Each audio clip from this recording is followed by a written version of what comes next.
how top HR leaders use recognition to shape culture at their organizations. And so we've got 9 simple tips to take action today for you. So hopefully some great takeaways. Okay, so Skai, before we jump into this, maybe we should actually introduce ourselves and who we are. Yeah, for sure. So it's on the slide there, but I'm Skai. I'm one of the founders here at Guusto, and that was Noah, our head of people, who's leading kind of culture and everything kind of HR related. So I'll give you a quick overview here of the agenda and who's going to be covering what. So there are a lot of misconceptions around culture. We'll want to start with a quick look at what culture is, make sure we're aligned on that, and why it matters now more than ever. Then I'm going to pass it, actually, Noah's going to kind of cover those pieces.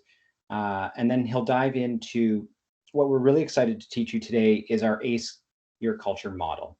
And it lays out a framework for how to shape great culture at your organization using recognition. Lastly, I want to help, Noah's going to pass it back to me, and I want to help you prepare to generate buy-in for your programs from all stakeholders. And so we'll look at some of the roadblocks that you might face in kind of getting approval for a recognition program, and how we've seen some of our other clients be successful kind of navigating those. We've got about just under an hour here for the presentation, and I'm going to do my best, and Noah and I are going to do our best to give you as much valuable content as we can. And at the end, I'm going to let you know about a way that you might want to supercharge your program and kind of what Guusto has to offer. So let's dive in. So really quick at the top, just a story on our background. We started Guusto as a mobile app to send drinks. And so pretty cool. You could buy a beer for a friend or a bottle of wine for a client or something like that. And they'd show it to the server at a restaurant. And so we took the idea to Dragon's Den, and you can actually go to the CBC website and watch the old episode there. Wild experience. We were in the den for kind of well over an hour. We shot right at the end of the day. And I remember walking into the den and Jim, the older dragon at the time, it was 4 or 5 o'clock p.m. They'd been shooting all day, and he was kind of falling asleep in his chair. But we were there for an hour, and what the dragons kind of really grilled us on, and what they were concerned about, was that we weren't growing our app user base by mandating app downloads to redeem gifts. And so we challenged them on this because we had actually tested it, and nobody wanted to send a gift if the recipient had to kind of go to the trouble to like downloading an app to get it. But in the end, we left with no deal, and we were running out of cash fast. So these were kind of the early days. But shortly afterwards, we started seeing a few HR people using the app to recognize employees, and they started coming in with requests to send multiple or hundreds of gifts at a time for certain events. And so we pivoted the business at that point to focus primarily on employee recognition programs, and we were off to the races. And serendipitously, kind of around that time, the investment regulations changed, allowing us to offer our early adopters the chance to own shares in Guusto. And so we went on to become the first company in Canada to close a round of equity crowdfunding. So instead of a bunch of profit-focused venture capitalists behind us, we actually have a bunch of passionate customers who are HR people who invested in the company, and they have been helping us to kind of build out an amazing platform that solves their problems. So all was looking good, but we moved into kind of this long slog period, and this went on for kind of a number of years. But we started getting some traction, but it was really slow going, and we seemed to always be kind of a step behind our competitors. And we got this wake-up call in the form of a 1-star Glass review, and you can kind of go to our Glassdoor profile there and read it back in kind of 2019. And the irony was that we were selling an employee recognition tool, but we weren't using it internally, and we weren't focused on kind of our own employee recognition, our own culture. And so this is the moment that we kind of decided to make our people and our culture the top priority at Guusto. And as soon as we did this, everything started to change. And so after years of kind of working with HR leaders, we've brought on a number of kind of great organizations. We've realized that our best customers have a certain way of kind of doing things and running their recognition programs. And so we interviewed them and extracted all of the information that we could to put together this webinar and this ACE culture building model. And so Now I'd love to pass it over to kind of our culture expert, Noah.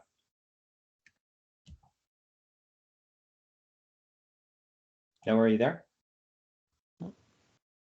You got caught with your mic on mute, I think, Noah. There we go. Technical difficulties continue. So yeah, first I want to say thanks everyone for having us here. Really excited to talk to you about this and sort of what we've built and what we're doing. And so first off, I just want to start off with a question of like, what is culture? Maybe if anyone wants to throw into the chat what they think culture is, and then I'm gonna sort of just talk about that. But let's crowdsource this a little bit as well. And I'm sure you've all seen the trends, and they're getting a little bit better. But for a long time, culture was defined as like the ping pong tables, the free lunches, the beer, the coffee, the perks that companies were offering, and nap rooms and all these these sort of wow factor things that didn't actually really do anything. And a lot of people were just thinking, we put these things in the office, we've got them there, and now we can say that we have great culture. That wasn't really the case then, and it's certainly not the case now. And so we think it's just so much more than those perks. Culture is a company's character. And let's not get mixed up with values and beliefs, because those are the aspirations that you as an organization want to achieve. But it's really more about how people act in an organization, how they behave, how they make their decisions. It's the shared way of your organization of doing things and executing on projects. So it's kind of that community mentality of how your organization moves forward. And so how do you make a great culture? And so we've sort of found that there are three main components to this. And we use the acronym POW to help us remember this. And so I'm going to kind of keep moving forward here. And if you have any guesses as to what any of these letters mean, again, throw them in chat. We're kind of, we have a limited amount of time, so I'm going to kind of keep rolling. But I'll give you the first one right away because I'm going to talk about it right away. But if you think you know what the O or the W is, throw it in there. So the first of these is purpose. And so the big piece here is that our people in our organizations, they really need to feel connected to a company's purpose.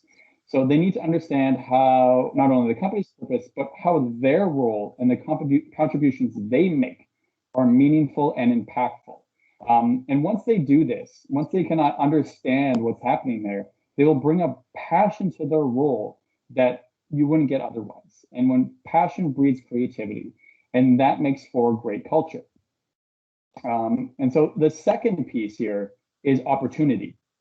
And our people need to have the opportunity to grow. And this is more than just promotions and pay increases. Those are nice. Everyone wants to get paid a little bit more. They want to get that new fancy title. But it's also the chance to develop new skills, feel challenged, have a voice in the organization and how it's growing, and experience success as well as failures. And again, success doesn't necessarily have to mean a promotion or a pay increase. It could be a project finished really well. It could be a peer or a client telling you how awesome you were at doing something.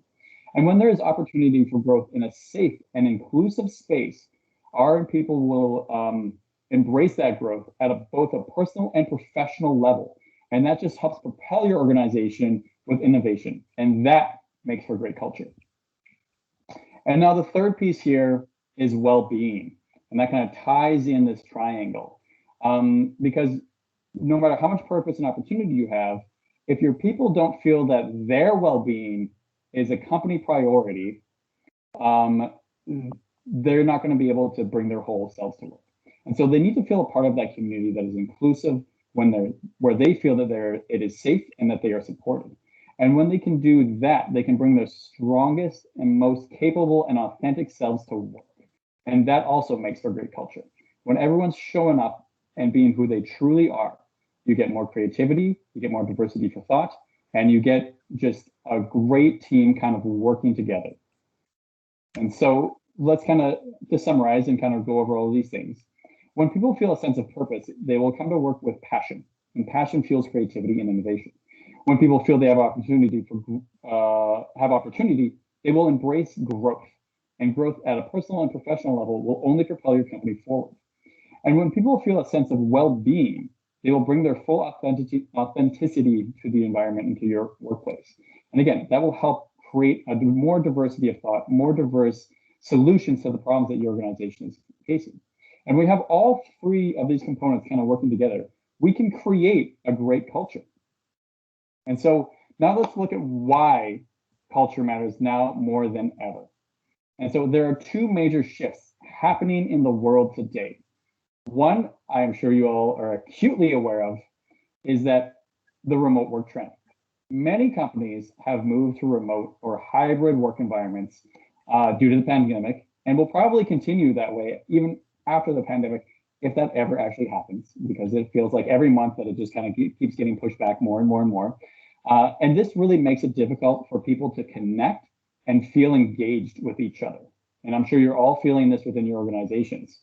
And the second piece here is that millennials and the younger generations are now the largest segment in the workforce. And they are looking for more from their companies than the previous generations did. They need to feel that their contributions matter and are valued. They need to feel supported and included in the direction of the organization. They need to feel connected and empowered to grow in their companies. And they want to align with the mission and visions and core values of your organization. And so if we're not intentional about creating culture that is inclusive, empathetic, and resilient, and rewarding the behaviors we want to see in our organizations, we almost guarantee that microcultures and questionable behavior will start to crop up to hit short-term metrics and goals that aren't really propelling the organization forward in a meaningful way.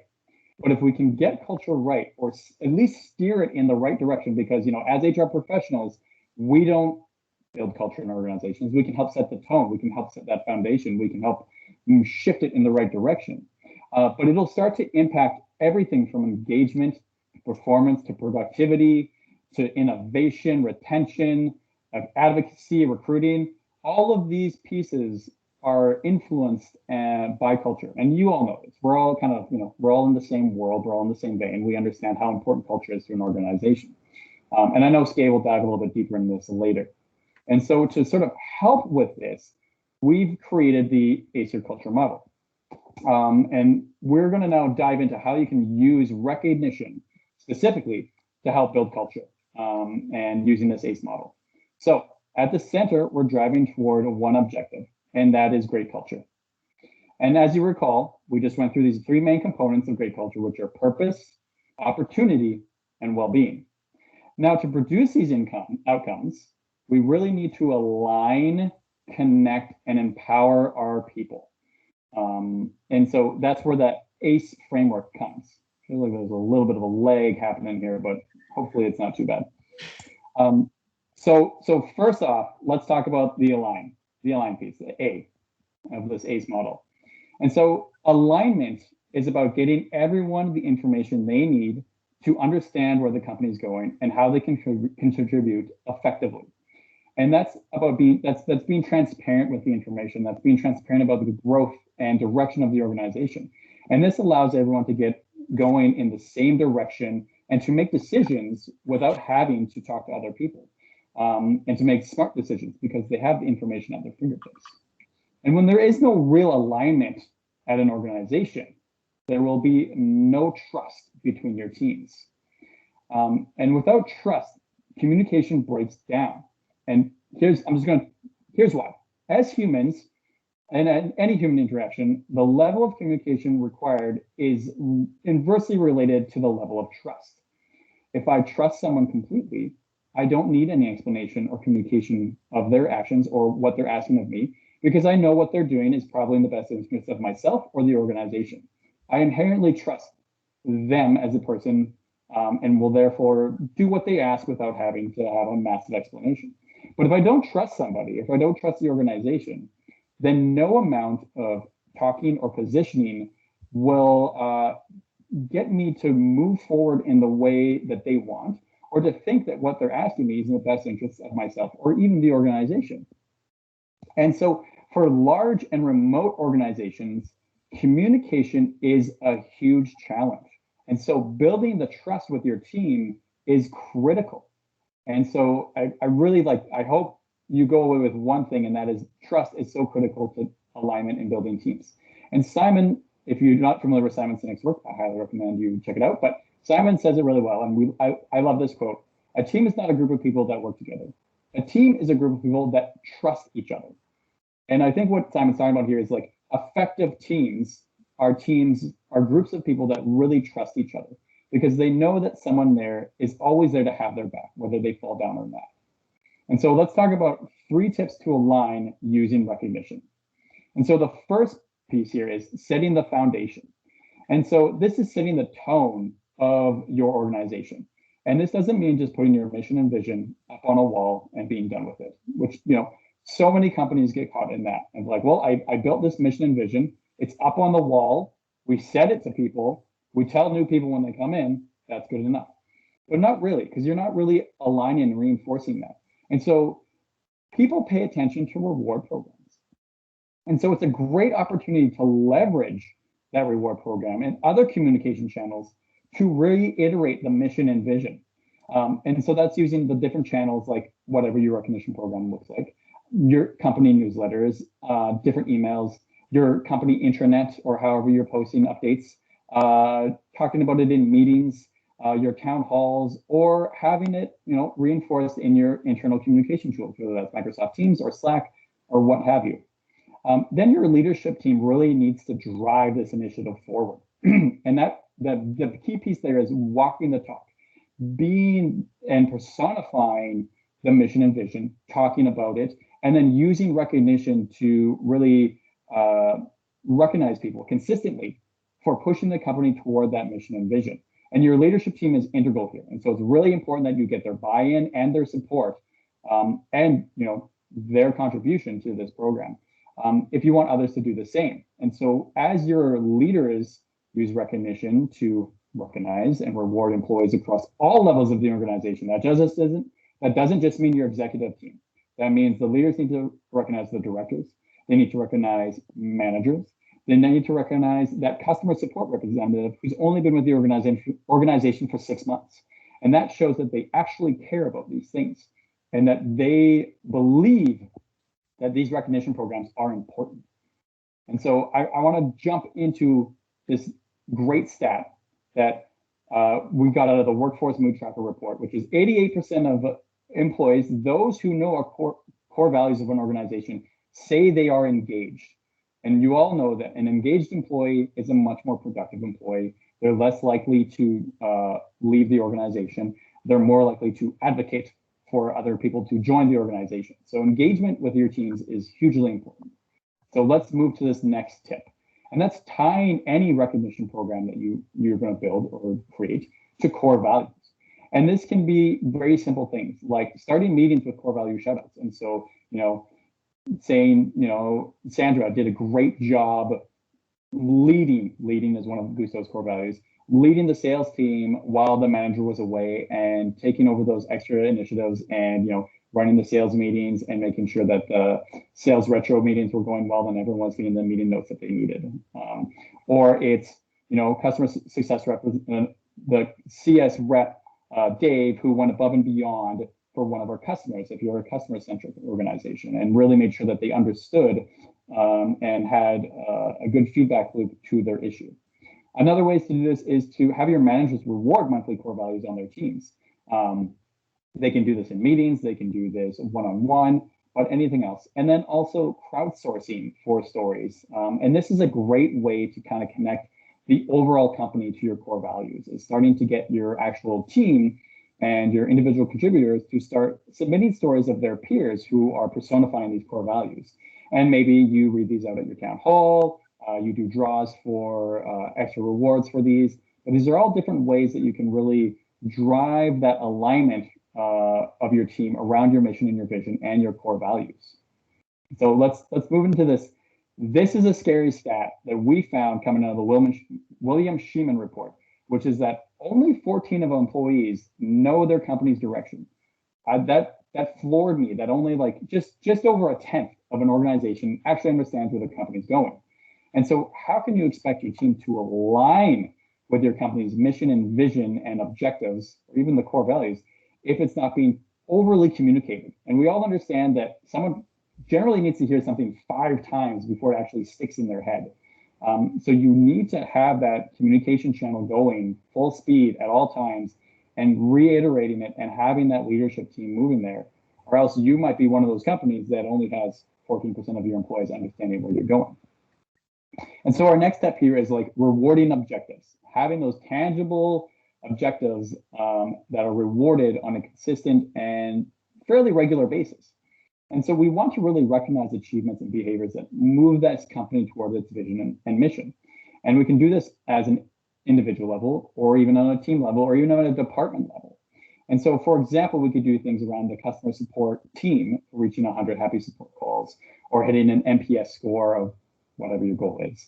But you could also do it with an individual, like hitting their specific goal as maybe a software developer who wanted to get 5 clean code reviews where they didn't have to go back and redo a bunch of code if they're like a more junior developer, or somebody, a salesperson, who had a bunch of really great discovery calls and was able to move clients forward in the process. There's lots of different ways that we can do this. But the big piece here is not only rewarding the objectives, but by rewarding an objective, you have to set a very clear objective. And that in itself is very powerful, because if people understand the objectives that they have to hit and attain, they're more likely to be engaged and see growth as an individual. And so tying that recognition to real company objectives is super important, and not just for showing up. You got to have those objectives and those sort of key results that you want people to be hitting. Okay, so let's recap this align stage. And so we really need to align our people. And this requires that our leadership is both communicating and recognizing people for driving the company towards its mission and vision. So that's setting the foundation. The next is rewarding objectives and tying recognition to core values. So these 3 pieces can really help align your organization. And if we fail to align our people, then we won't have trust across our teams. All right, now let's talk about connect. So connection is all about getting people to care personally about each other, not just care about the company or care about numbers, but to care personally. And this is especially important while everyone is working remotely. So, and humans actually have a need for connection baked into our genetics.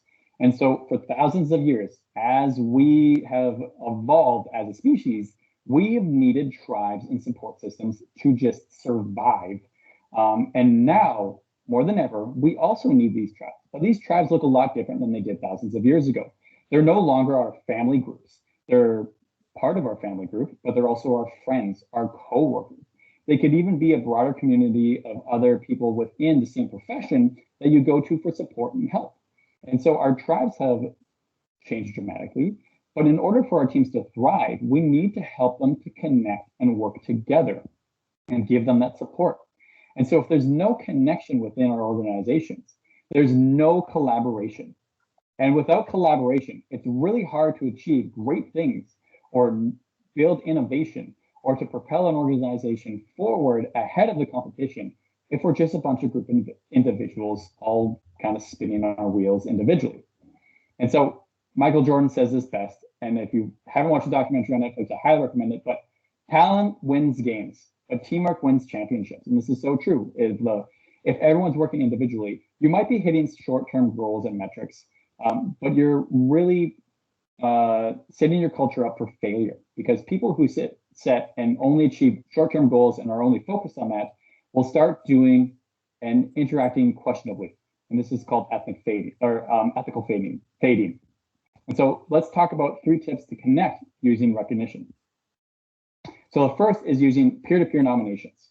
And this can be anything from a box in an office, if you still have an office and are still doing that, to an online Google form or SurveyMonkey form or what have you. You can do these weekly draws at your town hall, or however often your town hall is, where you pull out maybe 3 peer-to-peer nominations and give rewards for those. You could also do a monthly reward for most received and given. So you're rewarding the people who are receiving the most, because they're obviously the most helpful within your organization, but you're also rewarding the people who are giving the most peer nominations and recognizing their teams, because that's equally as important. And then you could have your leadership team or managers nominate people for quarterly awards that sort of tie into each of your core values. The next piece is wellness rewards. And so this is really tying company goals or rewarding people for contributing to their own wellness. And whether this is physical wellness, mental wellness, or financial wellness, there are different ways that you can really recognize people for trying to keep healthy and stay well. And we understand very easily that the more a person cares about their own physical, mental wellness, the less likely they are to take sick days. The more productive they are going to be at work. The lower their stress levels are, the lower their burnout rate is. And so this is, tying recognition and rewards to exercise goals or physical activity goals, but also for meditation or taking breaks or, using the company employee assistance program. Lots of different ways that you can recognize and reward people for just taking care of themselves. And then the other things are financial wellness goals. And so obviously people aren't going to tell you how much they're contributing to their RSPs or they're paying off debt or whatnot. But you could tie extra incentives into people starting with your company RRSP program, or even starting an RRSP program to show that you care about people's financial wellness and then you want to help them with that. And so the last piece here for connection is public recognition. And so this is publicly recognizing your team however you can. And you can use your intranet, you can have it on TVs if people are still going to the office. You can use it on virtual and physical bulletin boards, in your newsletters, however you want to do this. You could set up a recognition channel in your Microsoft Teams or Slack, or whatever internal communication tool you are using, where people can share recognition of people, give examples of how people have, personified core values, and then also let people share what they're using their rewards for.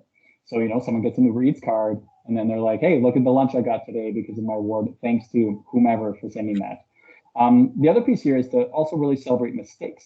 And this, again, is where your leadership team really is a main driver, because if your executives can celebrate their own mistakes and talk about their failures and what they learned from them, that trickles down to the whole organization and shows people that they can take chances, they can take risks, and learn from those failures. And you can celebrate those mistakes and failures across the organization. There is a giant caveat to this public recognition piece, and that is that some people do not like the spotlight. They do not like that hero recognition that is very popular now that we're all remote. So you really need to understand what your people like and who they are as individuals. This is where you can rely on your managers and get them to understand how their teams like to be recognized. Or you could also just send a short survey saying, we're starting a recognition program. We want to understand how people like to be recognized. And even through that survey, you're signaling to the team that you care about them as individuals and what they need. Because if you have very introverted people, publicly recognizing them in front of the entire company can do a lot more harm than good. And it creates a lot of anxiety and stress for that person if you're parading them in front of the whole organization, especially without any warning. So public recognition is great for the people who like it. It's not great for the people who don't like it. That doesn't mean that those people who don't want public recognition shouldn't get recognition. They should still be getting it. It should just be coming one-on-one from a manager or from a peer or from another member of leadership in a private setting. And so just making sure that you understand who likes this and who doesn't. All right, so let's recap connecting our people. And again, to do this, we need to create a safe, supportive, and inclusive environment through peer-to-peer recognition, wellness rewards, and public recognition. Again, don't forget that caveat that not everyone likes that public recognition. And if we don't connect our people, then we will not have collaboration, which is so integral to creativity and innovation. All right, let's talk about this last piece now, the E of our ACE model. So empower. So empowerment is all about helping your people acquire the skills they need and then letting them own their own projects and results. And so if there's no empowerment, you're not going to get any leadership in your team. So just look at that. No empowerment equals no leadership. And I'm not talking about leadership in the sense of managers and directors leading teams. That's very important. I'm talking about the leadership of people taking ownership of their projects and propelling them forward. And so it's very critical to empower our people and allow them to make mistakes and grow as individuals. And I really like how Brene Brown puts this, is there is no innovation and creativity without failure, period. And we all know that innovation and creativity is what propels organizations forward and keeps them from lagging behind their competitors. So let's talk about our 3 tips to empower using recognition. So the first one, very simple, learning and development rewards. And so this is rewarding people and recognizing them for completing extra trainings, certifications, and just, continually developing themselves as a professional. It can also be rewarding people who are bringing what they're learning to the table and to the organization and actually implementing those. Because I feel like, and I've heard this from other HR professionals, is so often than not, you'll have people who use their learning and development budgets. They'll go and do something and they get a new certification, but not a lot actually comes out of it at the organizational level. And so really rewarding and recognizing when people are, bringing that extra knowledge to the organization is really important. But also just bringing innovative ideas outside of learning and development. Whether that idea can be implemented or not, you still want to reward the fact that people are generating new and exciting ideas for your organization to continually be on the cutting edge of their sector. And so this is really important, this learning and development piece. It's going to really help grow your team and help them propel, again, your organization forward. And then the next step here, the next tip that we have is coaching performance. We all know how coaching helps organizations and helps people and managers and directors. And so for these steps, this is across the whole organization, whether it's your CEO who has an executive coach, all the way down to, again, your junior developer intern who's being coached by a senior developer. And so this is setting goals together and rewarding success. So a goal might be to become from an intermediate developer to a senior developer. And you don't want to just reward the success of getting to that title, because that's in itself is a reward and probably comes with a compensation adjustment. But you want to reward the little steps in between to get to that major goal. And so those little steps show that, the person is progressing, that they're growing as an individual, and that you as a manager or as an organization care and are appreciative of that growth. The other piece is just asking people if they feel recognized. If this isn't part of your pulse surveys already, I highly recommend just throwing in this question of just, do you feel recognized at company Y? And seeing what people say, and seeing if you can benchmark that to different departments and different teams, and then showing that to your managers and telling them that recognition on your team is very low, or recognition on your team is very high, and that's outstanding, great job, keep doing that, and then reward that manager for doing that, and recognize them for that. But then coaching the managers on how to better recognize and reward their teams. And then you can also bring this all into your performance reviews, however often you are doing them, of showing people how often they are recognizing and rewarding other people, your managers, and then also your individual contributors, of like how often they're being nominated by their peers is a huge way to show them how appreciated they are on a team. Now let's move on to the next piece. And this is really more about empowering your managers by giving them budgets. And so really making it simple and minimizing approvals so that they can actually execute upon a recognition program. Because as soon as you start putting approval processes in place and anything that might get in the way of managers using this budget, they're just not going to do it. We all understand this. Managers already have a lot to do and they don't want more to do. Give them Amazon or Starbucks or Tim Hortons or whatever's important to your organization, e-gift cards. So they can just send a code to their person and say, great job on project Y, you really went above and beyond. Here's something to say thanks. Now the caveat here is that managers need to keep track of all these gifts that they're sending, because your finance team needs to stay compliant on taxable benefits, which is what this is. And Skai will talk a bit about that later on. So let's kind of recap the empowerment stage. And so again, we need to empower our people. And to do this, we not only need to allow people to take on new challenges and responsibilities, we need to reward their learning and development. We need to help coach their performance and reward the successes that they're seeing, and empower managers with budgets to reward their people. And if we don't have empowerment, if we don't empower our people, we won't have leadership. And we all know that leadership comes in all shapes and forms. And so these are our 9 ways to shape great culture. And we've kind of gone through a couple of different models. We have our ACE model, so the align, empower, and connect. And then with these, you will build purpose, opportunity, and well-being. And again, if you're building those, then at the center, you have all the ingredients that you need to build a great culture within your organization.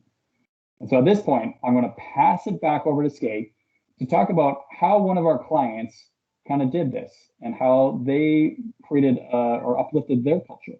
And it's a title and a company that you'll all recognize because they make fantastic chocolate. So I'm going to pass it back over to Skai. Awesome. Thank you so much, Noah. So yeah, I want to share a story here about one of our clients. So Purdy's Chocolate, based here in Vancouver, where our office is. And we started working with Purdy's about 6 or 7 years ago now. And at that time, they had pretty good culture, but they were receiving consistent feedback that they could get better at recognizing people and celebrating wins. And so their HR leader approached us with their program requirements, and we decided to kind of implement a nomination program at Purdy's. And their management team was skeptical if this recognition program was really going to do anything. But when we launched, they actually got 3 times what their target engagement levels were. So what they were expecting, essentially. And so people were loving the program, and the feedback about needing more recognition in their engagement surveys went away, and not because people didn't want to be recognized anymore, but because they had succeeded in building a culture of recognition at Purdy's. And so I want to help you now think about kind of stakeholder buy-in. And so when launching a new program, you're always going to want to consider 4 key stakeholders and be prepared to kind of address their concerns. And so the first are your employees. And the biggest concern that employees are going to have is around tax consequences. And so no one likes getting taxed. So it's important to give them the option to opt out of the program if they wish to do so. Now, if you explain to them that, they can receive a reward, or they can opt out of the program and not receive the reward, but with no tax consequences there, most will opt to participate in the program. It's just important for them to feel in control of what's happening. So the next are your managers, and Noah touched on this. Managers are busy. They never like all the work that goes into kind of managing change and more process and whatnot. So it's all about involving your managers when you're actually creating the recognition program. So surveying them on what they would like to see in the program, and starting really simple. So don't try to kind of run a bunch of different programs and launch them all at the same time, but just keep things really simple for your managers. And it could be a really good idea to actually pilot, if you're a larger organization, pilot a program with 1 or a few teams, so you have some results to show other managers, and you can build some brand champions that can help you essentially kind of get the other managers across the organization on board. The next department or stakeholder is the finance team. They're going to want simple reports. That's it. They're looking for things like cost center reports for expenses, taxable benefit reports for payroll. And so we'll want to make sure that you talk with your finance team about their workflows and create a really simple way for them to get the information that they need from the HR team or the managers who are handing out e-gift cards, and making sure that they're getting that on a regular basis. And lastly, executives. And it's difficult, if not impossible, to launch any program without approval from your exec team. They're going to want to know the impact of any program. And so it's important to first broaden the conversation a little bit to communicate the intangible benefits a recognition program can have on culture. You can show them the POW and ACE frameworks that Noah discussed here, and we'll share the slide deck with your team after this. But the critical one to get right here is to kind of build your case for ROI. And so, you're going to want to show your leaders that recognition is not just a cost, but rather an investment to earn a return. So let's look at how you might kind of present a compelling case to your exec team.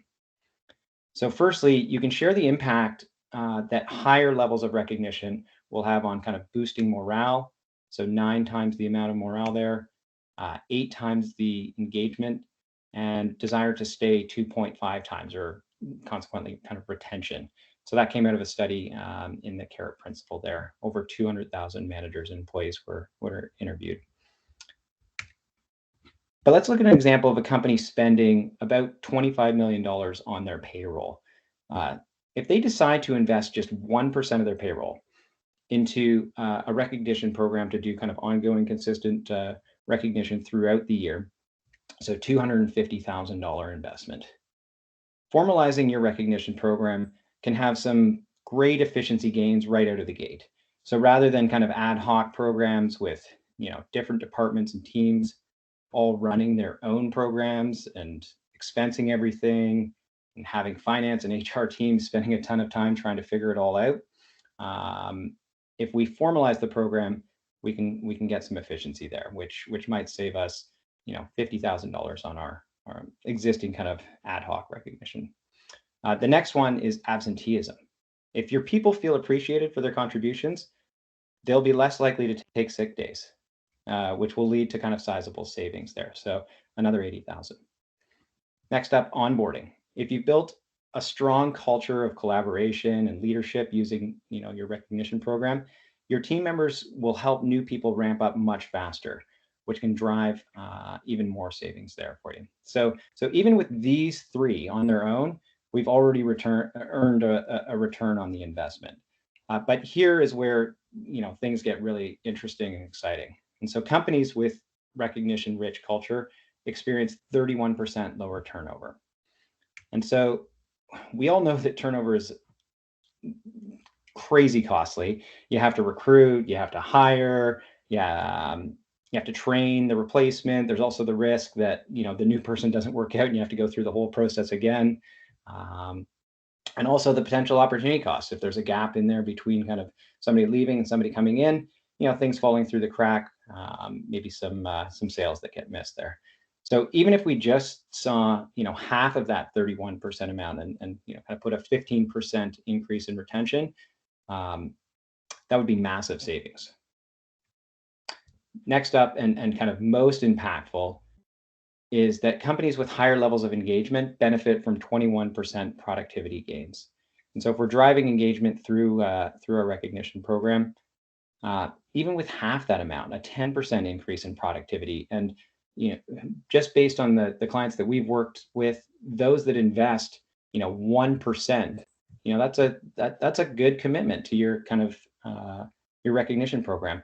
This estimate of kind of 21% productivity, if we did half of that at 10%, it's $2.5 million in savings there. So a total return of $4 million, or 16 times that initial investment. And that doesn't even capture the benefits of creating a better employer brand or employees advocating and referring other candidates to join the organization, being able to recruit better talent and what that does for creativity and innovation at your firm. So it's almost a no-brainer here. It's off the charts. So hopefully this can help you make the case to your executive team on why they should approve your budget request for a recognition program. And everything that we've shown you up until now, you can do manually. And so using that kind of POW and ACE framework that Noah shared, there was a ton of tips there to get started with something. Now the problem, we showed you those 9 tips, is that if you want to do all of this manually, it's going to take a bunch of admin time. You might have to, potentially kind of allocate a new person or hire somebody to kind of manage the whole program. There's also the issues around delayed delivery if you're shipping physical items to different offices, or lots of people working remotely now. Next, the challenges just around inconsistencies, different managers doing different things, or even the same manager finding it hard to kind of consistently build recognition into their weekly practice. And then lastly, the last 2 there, exclusive. And so programs potentially being exclusive, not inclusive. Maybe it's easier for people at one location to participate in your recognition program and not those that are working remotely or working at a different location. And lastly, just being able to track everything and preventing kind of human errors in reporting all the data. So what if there was a solution that automated a lot of this? And so that, kind of going back to our story, what we've been working on for the last 8 years since we pivoted into employee recognition programs, we've talked to thousands of HR leaders now about these challenges and what their objectives are around recognition and building culture. And so we've taken those insights and built them into a really simple to use platform and mobile app.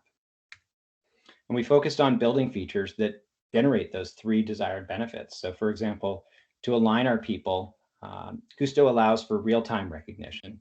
We have a very simple way of kind of building your core values and objectives right into the system, so that when your managers are sending recognition, they're tied to those. To connect people, Guusto offers peer-to-peer nominations, as well as engaging social feeds where people can comment and like on certain pieces of recognition. And to empower people, Guusto helps to automate budgeting, approvals, reporting, just streamline the whole process so that your managers kind of have the tools they need to consistently recognize people on their teams.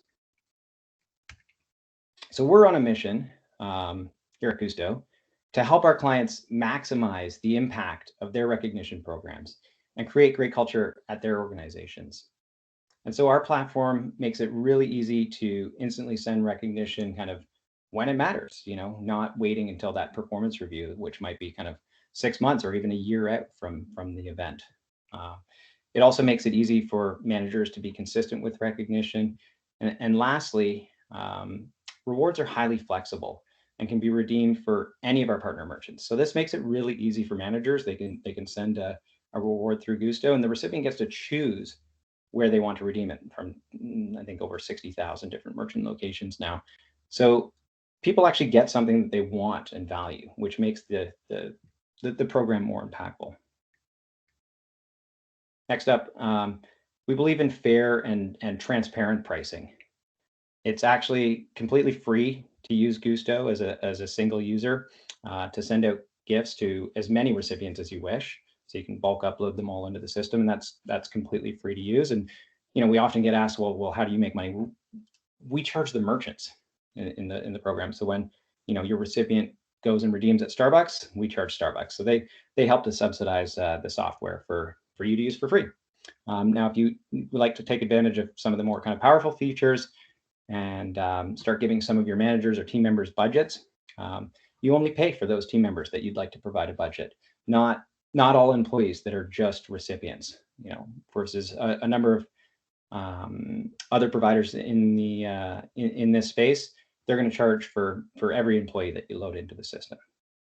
There are no confusing points or markups or anything kind of along those lines, and you get a full credit back on any unclaimed gift. So we all know that gift cards often get lost, misplaced, even stolen. So you're not holding any inventory and gift cards and whatnot. And then when you send them out to people, if they don't get claimed, the money comes back to the company. So this typically saves our clients another 10 to 15% on their recognition budget, which is fantastic. Now, we all know that one of the biggest roadblocks for any company to adopt any new program is risk. And so we look to minimize risk by allowing our clients to easily pilot programs and then scale them when they're ready. And so I talked about having a team or two, a few teams kind of trial something before rolling it out across the organization. That's the way that we've kind of built the system. So rather than requiring kind of a big contract for kind of a company-wide rollout right out of the gate, and we definitely offer that, but it's very easy to kind of do those initial trials before getting into kind of anything bigger. We also offer a 60-day money-back guarantee on any fees, so it's easy to give it a try. And something we're really proud of to have built into Guusto from day one. I mean, Joe, my co-founder, and I came into the technology industry with zero tech background. We made a ton of mistakes, but something that we did get right was building purpose into the organization from day one. And so we partnered with the One Drop Foundation to donate 1 day of clean drinking water for every gift sent. And so it's an amazing organization, the One Drop Foundation, started by the founder of Cirque du Soleil, and they do incredible work building sustainable water projects all around the world. And so, when you work with Guusto, your team can feel great about contributing to this cause. And lastly, we always encourage people to do their due diligence. There are a number of vendors about the various options in the marketplace, and read what other customers are saying about Guusto. If you visit G2, we're now, and Capterra, the number one highest rated recognition platform there. And I think it's because our team, we've built a culture of kind of deeply caring about providing amazing customer experiences and helping our clients reach their objectives. And so I'd love to bring on Phillip now to talk about his experience using Guusto. Absolutely. Thanks so much, Skai. We actually engaged with Guusto in a really odd way. We were coming into our holiday season, like I'm sure many of you were in 2020, kind of during the headlights. We were getting the mandate from our business, which is a very social company. We really look forward to our social events, and we're coming into the winter party. And our leadership team asks, well, what are we going to be doing this year? And we looked around ourselves and said, well, there's going to be an issue this year, given that there's a pandemic and we can't get together like we normally would. So we started looking for vendors online, and we'd actually purchased a company that had previously used Cole, and that HR individual that we assumed as part of our team actually recommended that we look in this direction. So we had a meet and greet with the team, and we were dealing with a really short time frame as well. This was really right around that time, if you all remember, in Canada Post, and nobody was guaranteeing deliveries. So people were like, why don't we send gift baskets? Why don't we send, and I was like, that's never going to happen. Those gift baskets are never going to land in those people's addresses. And the nightmare that we had, we're talking about thousands of employees across Canada. So it was a logistical nightmare. We're looking at something a little bit more streamlined. So that was really our problem that we were trying to solve.